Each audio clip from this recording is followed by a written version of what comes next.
ఒక 16 ఏళ్ల బాలిక శాపమే ఇవాళ ఇరాన్‌కి ఇటువంటి పరిస్థితిని తెచ్చిపెట్టింది అని చెప్పేసి ప్రపంచవ్యాప్తంగా చర్చించుకుంటున్నారు. ఈవెన్ ఇండియాలో కూడా చాలా పత్రికల్లో రాయడం జరిగింది. మరి ఇప్పుడు అసలు ఎవరా 16 ఏళ్ల అమ్మాయి? ఆమె ఏం చేసింది? ఆమెకసలు ఇరాన్ ఏం చేసింది? ఎందుకు ఇరాన్‌కి ఇటువంటి పరిస్థితి రావడానికి కూడా 16 ఏళ్ల అమ్మాయే కారణం అంటూ చర్చిస్తున్నారు.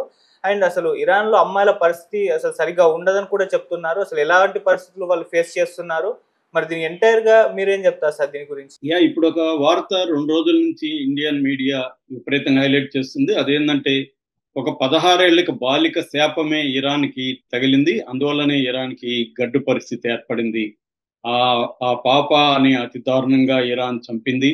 సో దానివల్ల ఆ పాప శపించింది చనిపోయేటప్పుడు ఈ దేశం నాశనం అయిపోవాలని చెప్పించింది. ఆ శాపమే తగిలింది అనేది ఇప్పుడు వార్త. మామూలుగా మనకి ఇండియాలో ఇటువంటి నమ్మకాలు ఎక్కువ ఉంటాయి. భారతం ద్రౌపది శాపం వల్ల భారతం జరిగిందని, రామాయణంలో సీతని రావణాసుడికి కష్టాలు పెట్టడం వల్లే జరిగిందని, ఇలాగా మనకి ఎప్పటి నుంచో కూడా ఉన్నాయన్నమాట. అంటే ఒక స్త్రీలను హింసిస్తే ఆ దేశం కానీ ఆ మనిషి కానీ బాగుపడరు అన్న ఒక ఇది మనకి ఏర్పరిచారు. ఆ నేపథ్యంలో భాగంగా మనం అర్థం చేసుకోవాలి. కానీ ఈ నేపథ్యంలో మనం అసలు ఇరాన్‌లో పరిస్థితి ఏంటి? అసలు ఈ బాలిక ఎవరు? ఈ బాలికను ఎందుకు ఇరాన్ ప్రభుత్వం చంపింది? ఈ పాప చేసిన నేరం ఏంటి? అలాగే స్త్రీల పరిస్థితి అక్కడ ఎలా ఉంది? ఎంతమంది స్త్రీలను ఇప్పటివరకు ఇరాన్ ఈ విధంగా ఆహ్, బహిరంగంగా ఉరిదీసి చంపింది? అసలు ఇరాన్‌లో స్త్రీల ఉద్యమం వచ్చిందా లేదా? వస్తే దాన్ని ఇరాన్ ప్రభుత్వం ఎలా అణచివేసింది? ఈ విషయాలను మనం చెప్పుకున్నాం. ఈ బాలిక పూర్తి పేరు అతేపా రజాబీ షా హలేహా. సో అతేపా అనుకుందాం. సో అతేపా అనే ఒక 16 ఏళ్ల బాలిక 1988లో నెకా అనే ఒక స్మాల్ టౌన్ లో పుట్టింది. ఈ నెకా మజందరం అనే ఒక ప్రావిన్స్ లో ఉంటది.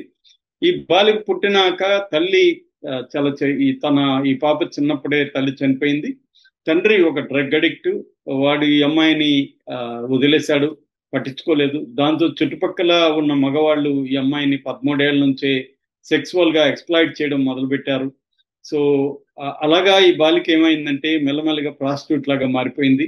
సో ఇరాన్ లో ఒక చట్టం ఉంటది, ఇస్లామిక్ షరియా లా అంటారు దాన్ని. ఈ షరియా లాలో క్రైమ్స్ అగైన్స్ట్ చాస్టిటీ అంటే శీలానికి వ్యతిరేకమైన చట్టం ఒకటి ఉందన్నమాట. ఆ చట్ట ప్రకారం ఏంటంటే ఎవరైనా మ్యారేజ్ కాకుండా అవుట్ ఆఫ్ ద మ్యారేజ్ సంబంధాలు పెట్టుకున్న, సెక్సువల్ సంబంధాలు లేదు, వ్యభిచారం చేసిన అది మరణ శిక్షకు సమానమైన నేరం అన్నమాట ఆ దేశంలో. సో ఆ చట్టం ప్రకారం ఈ అమ్మాయిని అక్కడ మోరల్ పోలీస్ డిపార్ట్మెంట్ కూడా ఉంటది అనమాట సపరేట్ గా. ఈ మోరల్ పోలీస్ డిపార్ట్మెంట్ ఈ పాపని అరెస్ట్ చేశారు. అరెస్ట్ చేసి 2004లో అనమాట జరిగింది. అంటే దాదాపు 21 సంవత్సరాలు అయినాయి. అప్పుడు అరెస్ట్ చేసి జైల్లో పెట్టారు. జైల్లో కూడా ఈ అమ్మాయిని పదే పదే రేపులు చేయడం, ఎందుకంటే జైల్లో ఈ అమ్మాయికి ఎవరు లేరు కాబట్టి జైల్లో రేపులు చేసి అమ్మాయిని ఏ స్థాయికి తీసుకొచ్చారంటే నడవలేని పరిస్థితి, ఆ స్థాయిలో తీసుకొచ్చారు. కోర్టులో కూడా ఆ జడ్జి ఎవరో కాదు, ఈ మోరల్ పోలీస్ చీఫ్ ఉంటాడు కదా, అతనే జడ్జి కూడా అనమాట. సో ఆ డిపార్ట్మెంట్ అరెస్ట్ చేసి మళ్ళీ ఆ డిపార్ట్మెంట్ శిక్ష కూడా వేయడం. సో ఆ పాప విసిగిపోయింది జీవితంతో, నాకు ఎట్లాగూ న్యాయం జరగదని చెప్పి బురక విప్పి కోర్టులో చెప్పు తీసి జడ్జి మీదకి ఏడుస్తూ కోపంతో అరుస్తూ ఇసిరేసింది. అది ఇంకా కోపం తెప్పించింది జడ్జికి.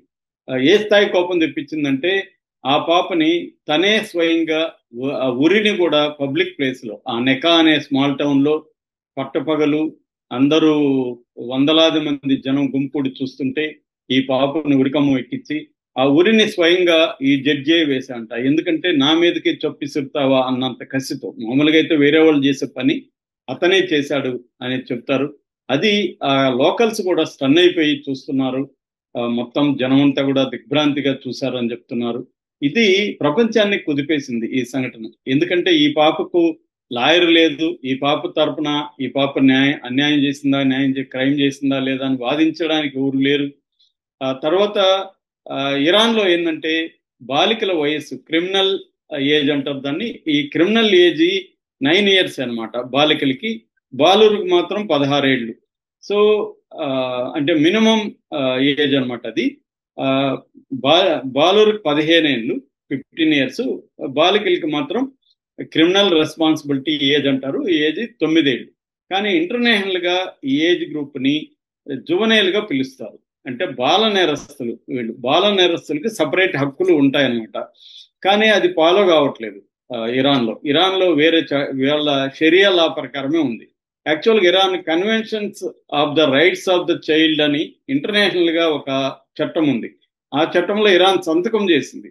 అయినప్పటికీ ఇటువంటి బాలికలను 1990 నుంచి 2020 వరకు 88 మంది పిల్లల్ని ఉరిదీసింది ఇరాన్ ప్రభుత్వం.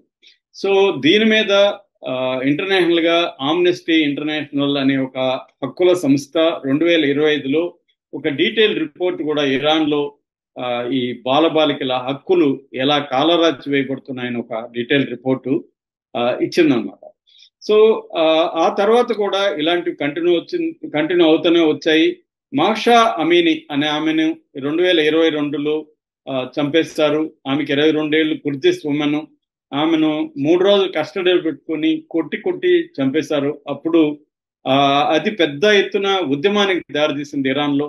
2022లో ఉమెన్ లైఫ్ అండ్ ఫ్రీడమ్ పేరుతో మొత్తం దేశం అంతా బురకాలు ఇప్పి తగలబెట్టారు. మహిళలు బహిరంగ ప్రదేశాల్లోకి వచ్చి నిరసన తెలియజేశారు. దాన్ని ఉక్కుపాదంతో ఇరాన్ ప్రభుత్వం అణచేసింది. మొత్తం 750 మందిని చంపేసింది. అందులో 11 మందిని ఉరిదీసింది. 30,000 మందిని అరెస్ట్ చేసింది. ఆ ఉద్యమానికి సపోర్ట్ చేసిన ఆడవాళ్ళని, మగవాళ్ళని 30,000 మందిని అరెస్ట్ చేసింది. చాలా మంది దేశం వదిలి పారిపోయారు. అది కూడా మొత్తం ప్రపంచాన్ని కుదిపేసిన ఉద్యమం వచ్చి ఉమెన్ లైఫ్ ఫ్రీడమ్ అనే ఉద్యమం అనమాట.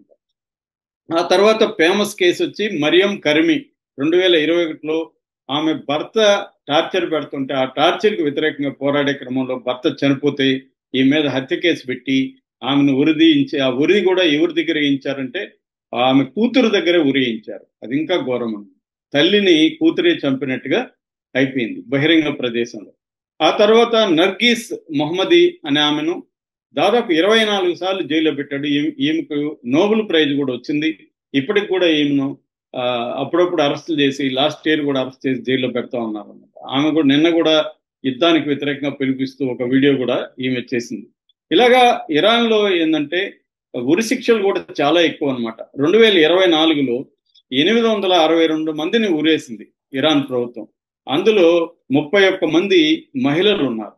అంటే ఈ ప్రపంచంలోనే ఏ దేశము ఇంతమందిని ఒక సంవత్సరంలో ఉరేయలేదు. అది ఇరాన్ చేస్తుంది.